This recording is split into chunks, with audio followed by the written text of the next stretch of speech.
I used many different types of technologies in my opening sequence. I used a variety of hardware, software and websites. All of these were used to help me produce a successful opening sequence. It varied from the equipment themselves to some software that I used on the computers and also websites which helped me along the way and also to complete my research. I used a variety of different hardware in creating my opening sequence. The main thing I used was the iMac Apple computers. These were very important as this is what I completed all my research and all my editing on. They're very efficient and easy to use. As you can see, there's a picture here. Next I used a still camera. This was the Kodak EasyShare C763. I used this to take pictures of my animatic, which I then uploaded onto iMovie, which I'll talk about later when I'm talking about the software.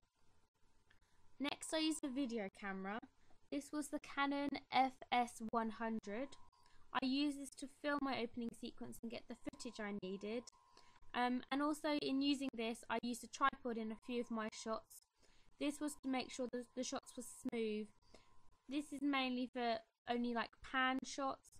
I used it in 1 or 2 shots because a lot of mine were eyeline matches, and I did use it in some of the close-ups I think as well to make them more steady and controlled.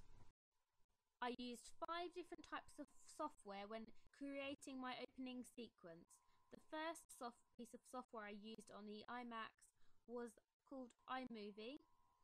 I used this to upload my animatic photographs which I took with the Kodak EasyShare camera. I then created them and put them into an animatic, which I then chose the timings and also transitions I wanted to use my opening sequence. This was a rough guideline of what I was going to do and the order of the shots I was going to use. It also explained the storyline quite well, and I could add music, which I created on GarageBand. As you can see, here is a screenshot of the music after I'd finished it. So on here I created the music and also sound effects which I wanted to include in my opening sequence. After this I used Final Cut.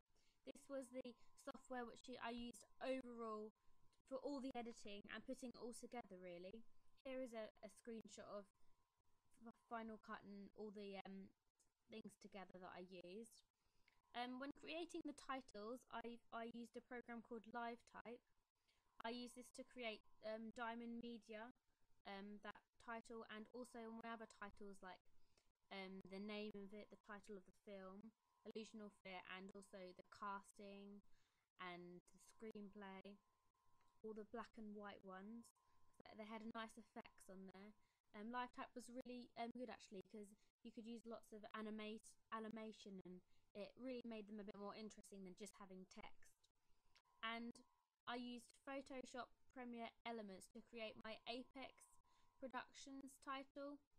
I created this firstly by making the stamp itself, and then I just done loads of different shots of it, but slowly getting smaller, and then I put them all together. But I done them like obviously reversed. I started with the blank screen, and then they got bigger, and then I changed the timings on Final Cut to make it flow better, so it looked a bit like a stamp coming towards. And then I used the music obviously from GarageBand and the sound effects to make it more effective and seem like a stamp. And finally there was only 2 really main websites I used. The first was WordPress. This was to do my blogging. This was an ongoing process as I blogged all the way along of what my ideas were and what I was going to do in my progress. So it just really shows what I've been doing the whole time, and it was really good actually because it helped me keep up with what I was going to do, and it also helped me plan of what I was going to do next.